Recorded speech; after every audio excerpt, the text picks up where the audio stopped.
સમાચાર સુરતથી જ્યાં ઉત્તરાયણ પોલીસે પકડી પાડ્યું છે વધુ એક બોગસ ડિગ્રીનું રેકેટ। પોલીસે 3 યુવકોની કરી છે ધરપકડ। મુખ્ય સૂત્રધાર બોની બ્રિટનથી ચલાવતો હતો આખું નેટવર્ક। 80,000 થી 1,30,000માં વેચાતા હતા ડિગ્રીના સર્ટિફિકેટ। અગાઉ પણ સિંગરપોર પોલીસે ઝડપ્યું હતું બોગસ માર્કશીટ અને ડિગ્રીનું આ કૌભાંડ।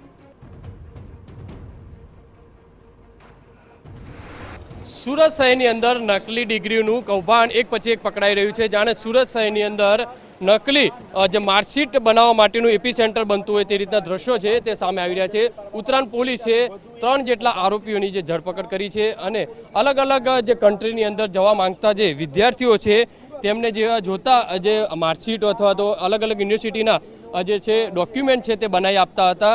તે આધારે ઉત્તરાયણ પોલીસે આ 3 આરોપીઓ છે તેની ધરપકડ કરી લીધી છે અને યુકેથી બોબિન નામનો જે વ્યક્તિ છે મુખ્ય આખું જે રેકેટ છે તે ચલાવતો હોવાનું જે માહિતી સામે આવી હતી। થોડા દિવસ અગાઉ પણ સિંગનપુર પોલીસ સ્ટેશનની અંદર જે રીતે આખું જે નકલી માર્કશીટનું જે કૌભાંડ પકડાયું હતું અને ઉત્તરાયણ પોલીસની અંદર વધુ એક કૌભાંડ જે પકડાયું છે તેના આધારે 3 આરોપીઓની ધરપકડ કરી અને તેમને કોર્ટમાં રજૂ કરવામાં આવે છે અને અલગ અલગ મુદ્દાઓ પર રિમાન્ડની માંગણી કરી અને વધુ તપાસ હાથ ધરવામાં આવશે।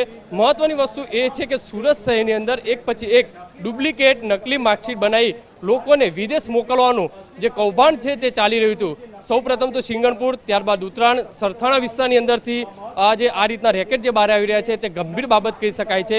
હાલમાં તો ઉત્તરાયણ પોલીસે આ બાબતે અલગ અલગ document, mobile phone, laptop, computer કબજે કરીને વધુ તપાસ હાથ ધરી છે। કેમેરામેન સંજય ચંડલ સાથે બલદેવ સુથાર, TV9 સુરત।